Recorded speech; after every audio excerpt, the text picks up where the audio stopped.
என்னை மன்னிச்சிரு மச்சான். இதான் நான் அவங்க கூட பேசுகிற கடைசி. எனக்கு வழி தெரில. எனக்கும் வாழணும்னு ஆசையாக தான் இருந்துச்சு. ஆனால் எப்போ பைக் ஆக்சிடென்ட்ல 2 காலும் பேரலைஸ் ஆச்சோ அப்போவே இந்த முடிவுக்கு வந்துட்டேன். போதும் மச்சான். ஒவ்வொரு நாளும் சாப்பிட பாத்ரூம் போகன்ட்டு கஷ்டப்பட்டு வாழ்கிற வாழ்க்கை நீ வேணாம். டெய்லி எந்திரிக்கிறேன், மூவிஸ் பார்க்குறேன், புக்ஸ் படிக்கிறேன், இப்படியே தான் லைஃப் போகுது. அதுவும் ஒரு டைமுக்கு அப்புறம் போர் அடிச்சிருச்சு. டாக்டர் என்ன தான் இது சரி பண்ண முடியும்னு சொல்லிட்டு இருந்தாலுமே எனக்கு எல்லாமே போதும்னு தோணிடுச்சு. நான் போகிறேன் மச்சான், என்னை மன்னிச்சிரு.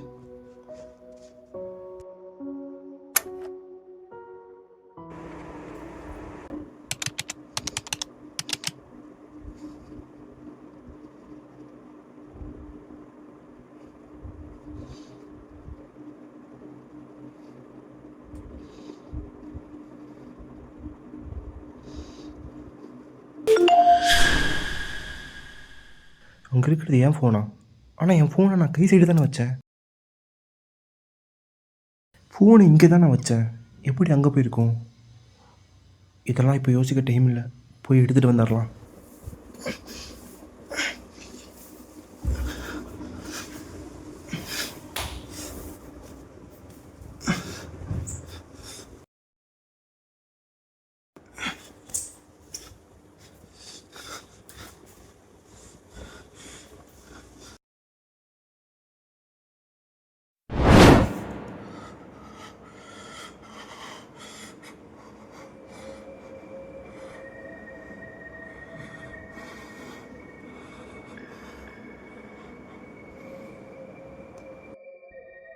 ஒரு ரொம்ப நாள் கழித்து என் காலை என்னால் ஃபீல் பண்ண முடியுது.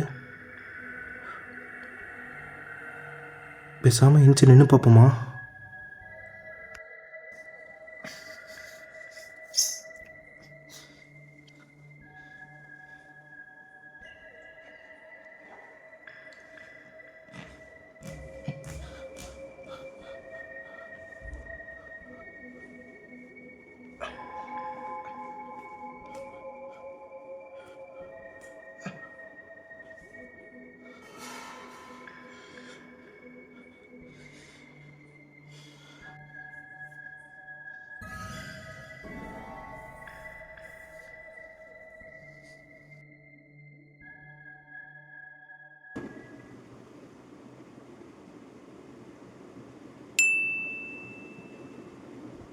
என்னது டைம் 1:03 காமிக்குது.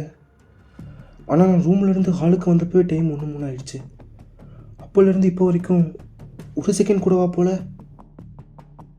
அது மட்டும் இல்லை, இன்றைக்கி டேட் என்ன? மார்ச் 1, 2023 இருக்கு.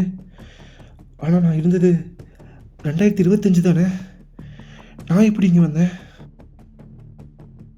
இது என்ன என் ரூம் மாதிரியே தெரில. இங்கே இருக்க எல்லாமே வித்தியாசமாக இருக்குது. ஆனால் ஒன்று மட்டும் புரியுது, அந்த ரூம்லேருந்து நான் வெளியே வந்த பின்னாடி தான் இதெல்லாம் நடக்குது. எனக்கு கால் சரியானது, இந்த டைம் ஃப்ரீஸ் ஆகி நிற்கிறது, 2023 இருக்கிறது, இது எல்லாமே இந்த ரூம்லேருந்து வெளியே வந்த பின்னாடி தான் நடக்குது. எனக்கு இங்கே என்ன நடந்துட்டுருக்குன்னு ஓரளவுக்கு புரிஞ்சிக்க முடியுது. இருந்தாலும் கூகுளில் சர்ச் பண்ணி பார்க்கலாம். நான் கெஸ் பண்ணது கரெக்டு தான். இந்த டைம் லைனில் நடந்த எரர்னால நான் வேறு ஒரு காலகட்டத்துக்கு வந்திருக்கலாம், இல்லைனா வேறு ஒரு யூனிவர்ஸுக்கு வந்திருக்கலாம். இதெல்லாம் நார்மல் ஆகணும்னா நான் திருப்பி என்னோடய காலத்துக்கே போகணும், இல்லைனா இந்த காலத்தை என்னோட தான் மாற்றிக்கணும். புரிகிற மாதிரி சொல்லணும்னா இந்த உலகத்தில் நான் இருக்கணும், இல்லைனா என்ன மாதிரி இருக்க இன்னொருத்தர் இருக்கணும். 2 பேர்த்தில் ஏதாச்சும் ஒருத்தர் மட்டும் தான் இங்கே இருக்க முடியும். அப்படி ஒருத்தர் மட்டும் இருந்தால் தான் இந்த டைம்லைன் நார்மல் ஆகும். எனக்கு தெரிஞ்சு அவன் எப்போ வேணால் இங்கே வரலாம், ஆனால் அவனுக்கு முன்னாடி நான் முந்திக்கணும். சரிடா மச்சான், நீ சொல்கிற மாதிரியே இந்த வீட்டில் எதாவது இருக்குன்னே வச்சுக்கலாம். ஆனால் நானும் வீட்டில் தானே இருக்கேன், எனக்கெலாம் எதுவும் ஆகலையே. லூசு மாதிரி எதுவும் பேசிகிட்டு இருக்காமல் வீட்டுக்கு வா, பார்த்துக்கலாம். இங்கே கரண்ட் இருக்குது,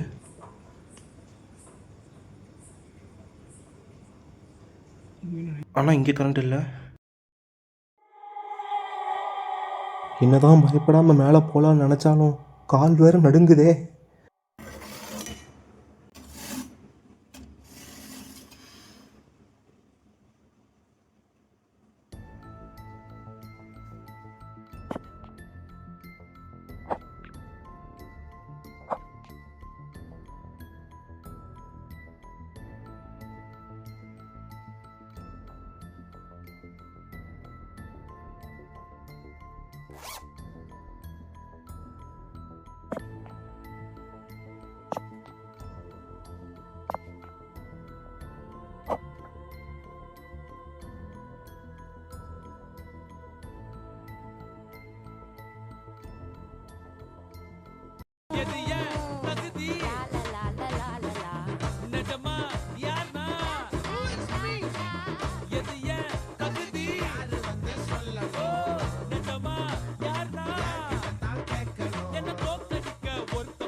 அட அவனு இங்க நான் தானே, அட அவனு இங்க நான் தானே.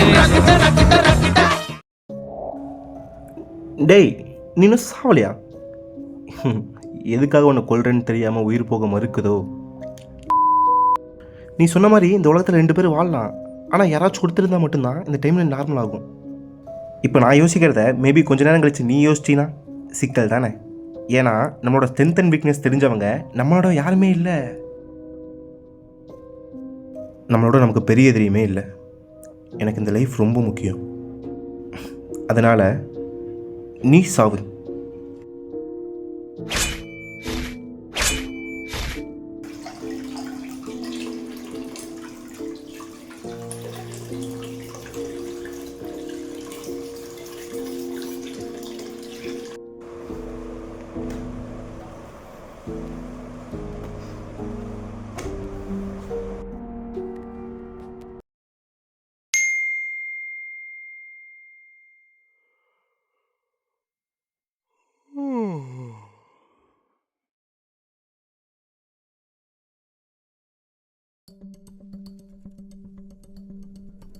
என்னது, டைம் இன்னும் மாறாமல் அப்படியே இருக்கு.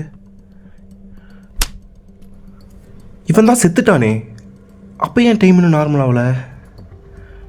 அப்போது இந்த டைம் லைனுக்கு நான் மட்டும் வரல, என்ன மாதிரி நிறையா பேர் வந்திருக்கானுங்க.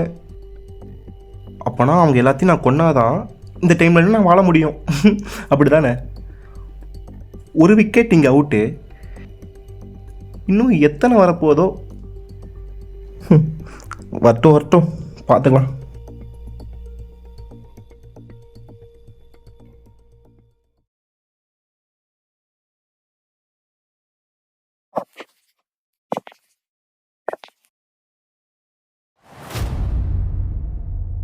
மணி 1 ஆச்சு, பசி வேற உயிர் போதே.